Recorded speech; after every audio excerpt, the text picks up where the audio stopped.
Welcome to the Angola Prison Rodeo.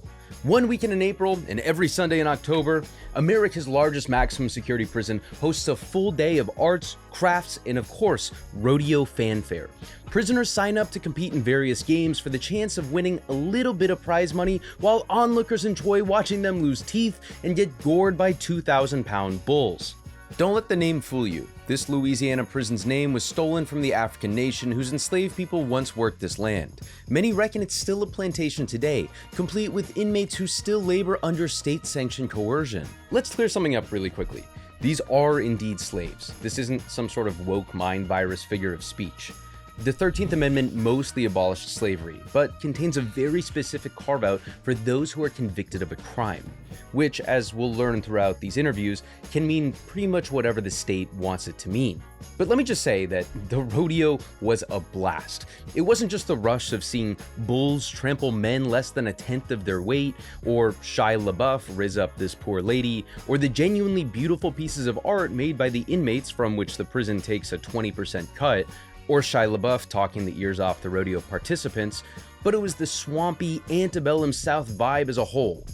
Like, here I am standing in the freest country in the world, the very spot where a couple hundred years ago, people who were kidnapped from the country of Angola were forced to pick cotton for their white overlords, and now their descendants are still forced to pick cotton for their white overlords and perform some Roman gladiator in the Colosseum kind of torture ritual.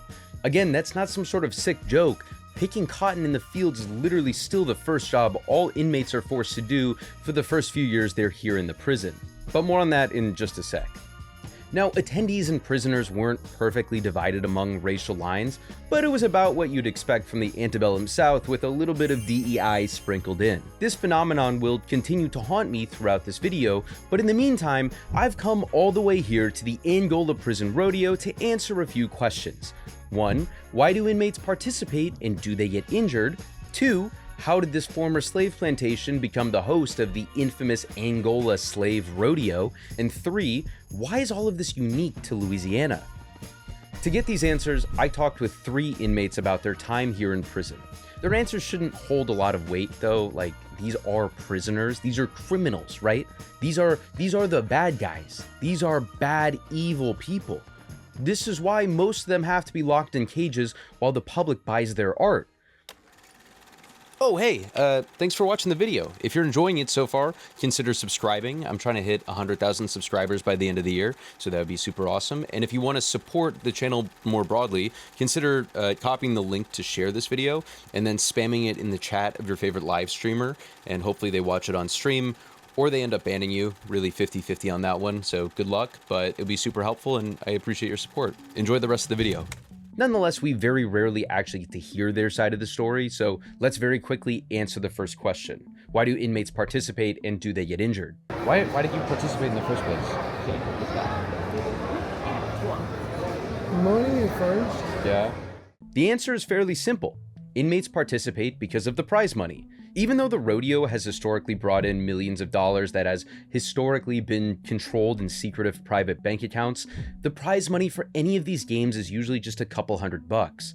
It's important to know that the prisoners don't qualify for minimum wage because they are technically slaves.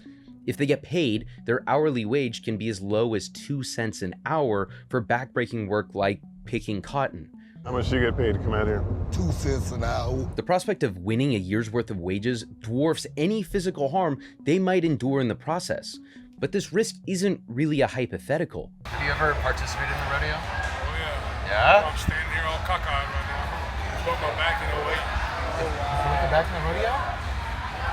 Smashed the bone in my back. One of my friends, Bubba, he got stepped on by a bull, and that was like 4 years ago. To this day, you still see the print in his calf. God. I know guys who got the teeth knocked. Ribs broke. No, man. Nose busted. Yeah, it makes sense. I'm not messing with you, man. Even though some of us tried, it wasn't super useful trying to talk with people who were busy staring down a bull about to trample them. So to get more answers to my questions, I chatted up some of the inmates trying to make some money selling their art. This is Gerald. He's been here for over 40 years and still maintains that he did not receive a fair trial.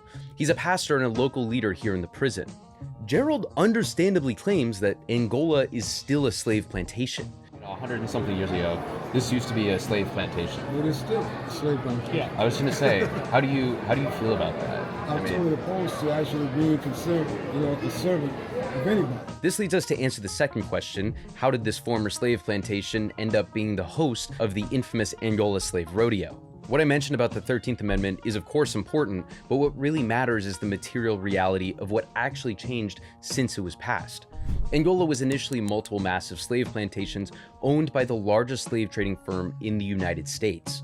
These plantations were eventually combined into one single property and transformed into a convict leasing camp following the Civil War. Apparently, this was just a way for whites to take advantage of that carve-out in the 13th Amendment and imprison newly freed slaves without cause so they could force them to continue to work for free. In 1898, the woke mob banned convict leasing. The state of Louisiana went on to purchase the prison camp because, much like bribery, if you codify it and protect it with the most powerful monopoly on violence in human history, it's a-okay in the eyes of some dork on Twitter who will tell you that it was actually perfectly legal at the time. The prison industrial system evolved alongside a growing policing apparatus that was designed to send people here in the first place. As a matter of fact, policing in the United States started down here in the South as a way to catch runaway slaves in return for bounties from the slave owners. This fun Southern tradition became more organized and grew into the modern policing system we have today. Policing the North actually wasn't all that different. It was largely born out of the need from wealthy capitalists to break up striking worker organizations. Today, these systems have only seen extremely minor reforms while being armed like paramilitary groups. A testament to this is a warehouse just a few miles from the prison called the Brave Cave. This was a black site torture facility used by the Baton Rouge police up until 2023.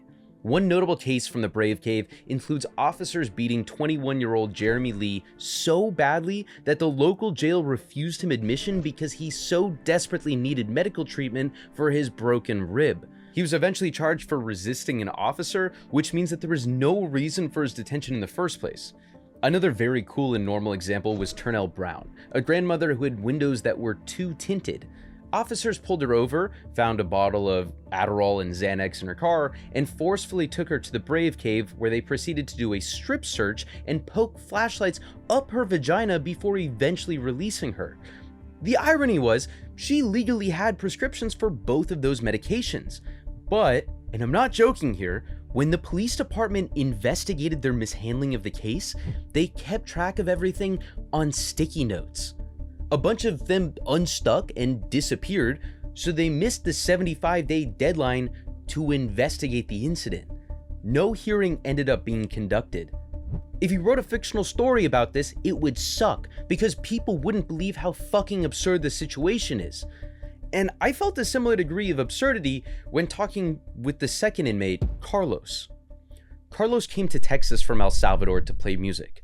As a professional musician, Carlos toured around multiple states until he wound up in one single life-changing event. Because I was together with the people who made the crimes. Yeah. They got me sentenced guilty. Because like you with me over here. Yeah. Hey, we're talking now. Yeah. Somebody coming to you, kill somebody. I got guilty. Is that what happened to you? Yes, they have an idea. So you didn't do any treatment? I'm practiced. I can show you the... I believe it. No, but Yeah. I'm practiced. And I know what's inside when the something happened, the crime. But I was like you would do that. I was with, with the drinking, something like that, drinking. They got me guilty to... Right. What was the charge? My wife, she left. My dog. Now, to be clear, Carlos did not kill anyone. He had zero criminal record before being charged with second-degree murder. A person he knew was caught up in the shootout, and Carlos was sent to Angola for the rest of his life. His wife left him, and his friends largely abandoned him.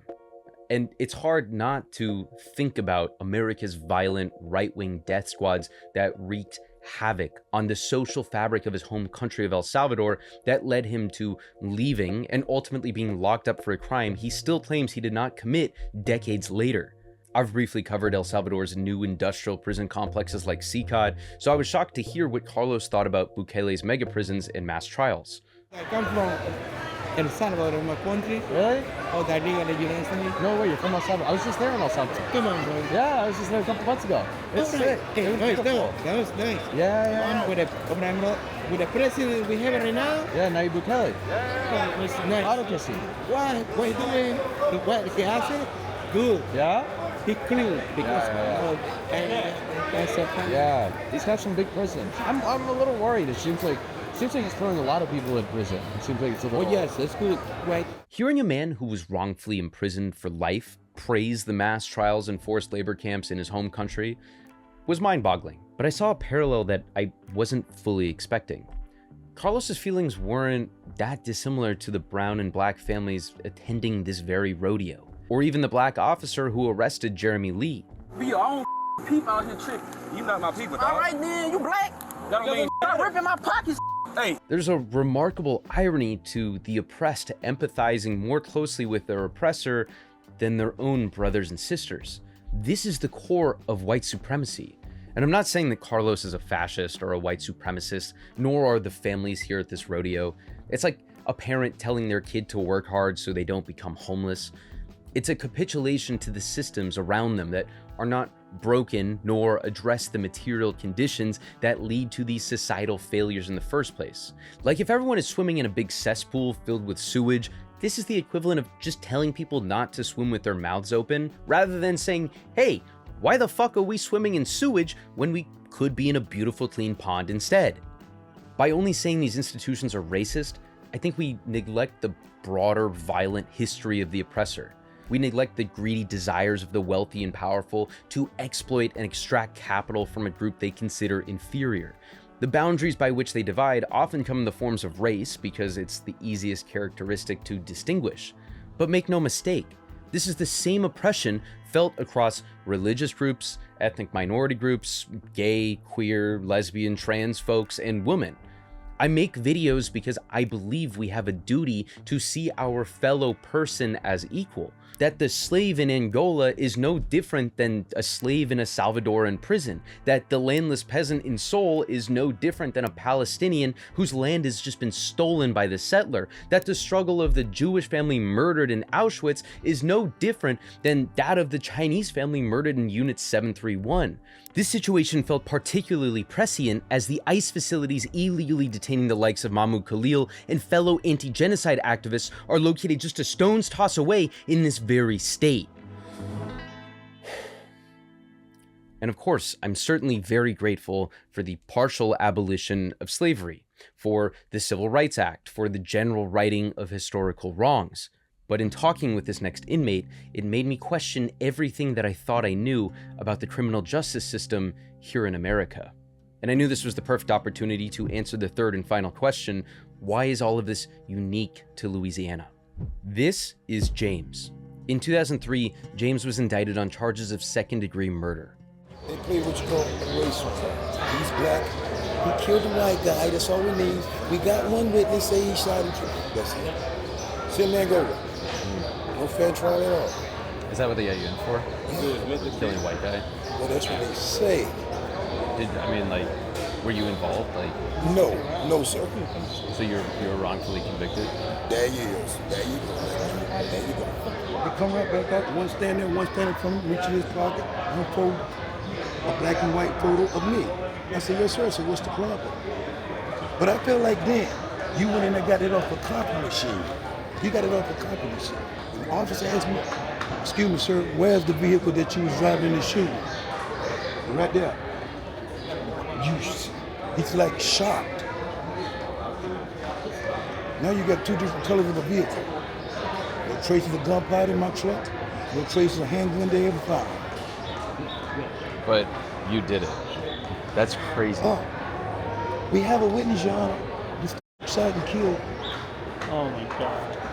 They couldn't even come up with no evidence. I'm talking about no splinters, bits of evidence. The witness said, oh, Mr. shot in the truck, and he shot and killed my friend inside the truck. Now, when they took the ballistics of gunpowder to see if gun ever been shot in it, never. Ever? Honestly, I didn't fully believe James in this moment. It seemed like he was saying that cops rolled up to him in his home, arrested him with a photo of his driver's license, and then searched for any evidence of a weapon or ammo or bloodstains and found nothing. And then somehow he was sent to prison for life. I figured it was a little far-fetched, but shocking that over 20 years later, he still maintains his innocence. To put my mind at ease, I pulled up his case and read through the whole thing, just to find out that not only was he correct, but even worse, the court denied his only alibi witness from ever even entering into the courthouse. I mean, this is fucked. Like, there was zero forensic evidence showing that this was the guy. And I quickly realized I wasn't the only one who felt this way. James had actually asked me about something called a 10-2 law, but I had no idea what he was referring to at the time. What you think they're gonna do about this 10-2 level? Y'all guys been hearing about that? About the 10-2 thing? Yeah. Frankly, I have no idea. You see, James's jury was not unanimous. It was split 11-1. One of the jurors who was presented with all of this evidence also felt the same way, that this was not a clean-cut conviction. In any other state, this would be considered a hung jury and a mistrial, and the case would be potentially dismissed or retried, but not in Louisiana. In the wake of the Civil War and the abolition of slavery, Louisiana rewrote its constitution to allow for non-unanimous jury verdicts. This was a rule that allowed juries that voted 10-2 to still find a defendant guilty. It was specifically designed to ensure that if any black people made it onto a jury, white jurors could simply override the black jurors. This Jim Crow era law was not abolished until 2020 by the US Supreme Court. And in 2021, the Louisiana Supreme Court specifically ruled that they would not apply it retroactively, meaning that any prisoner who had been previously convicted in a 10-2 or 11-1 jury could not have their case retried. And of course, this included James. I've only included the testimonies of a handful of inmates I chatted with, but out of the 10 or so I talked to in total, I'd venture to say at least 8 of them claimed that they either had a mistrial or were just outright innocent. What percentage of people in here you think are wrongfully convicted? Wrongfully convicted? Out of 100? Yeah. How many you would say? 88 and 90. Okay. I would agree with you. I would say probably 90%, bro. 80, Serious. about I'm 89% dead-ass of serious. us. About 89%. Dead ass serious. 89%. Like 80 to 90%. So Yeah, around there. Yes. Now, there's no way of verifying this, but I don't think it's even worthwhile trying to do so. The prison industrial system in the United States is a slavery-era relic that now houses over a quarter of the world's prison population, despite only having 5% or so of the total world's population. It does not stop crime. It does not rehabilitate offenders. It does not move our society in a better or more just direction.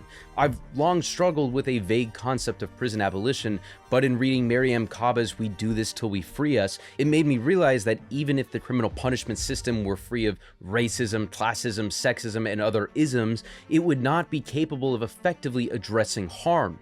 For example, if we want to reduce or end sexual and gendered violence, putting a few perpetrators in prison does little to stop the many other perpetrators. It does nothing to change a culture that makes this harm imaginable, to hold the individual perpetrator accountable, to support their transformation, or to meet the needs of survivors. Our goal with any meaningful change cannot simply be imagining a gentler prison and policing system. Unless we ourselves are okay being locked up in an ICE detention facility, working the sewing machines at the world's largest prison in El Salvador, or getting gored by a 2,000-pound bull at the Angola Prison Rodeo, it is imperative that we build a system beyond this depravity in search of a better world in which we want to live. Thank you for watching. Please consider liking and subscribing to support these kinds of videos, and I'll have some of the behind the scenes with some of the inmates over on my Patreon. Big thank you to my friend Austin, who was a huge help in Louisiana, and thank you to Lolo for the abolition book recommendations. I love you all. Adios. Breaking rocks out here on the chain gang, 'cause they done convicted me of crime. Right there while I hit it. Well, I reckon that ought to get it. I've been working and working, but I still got so terribly far to go.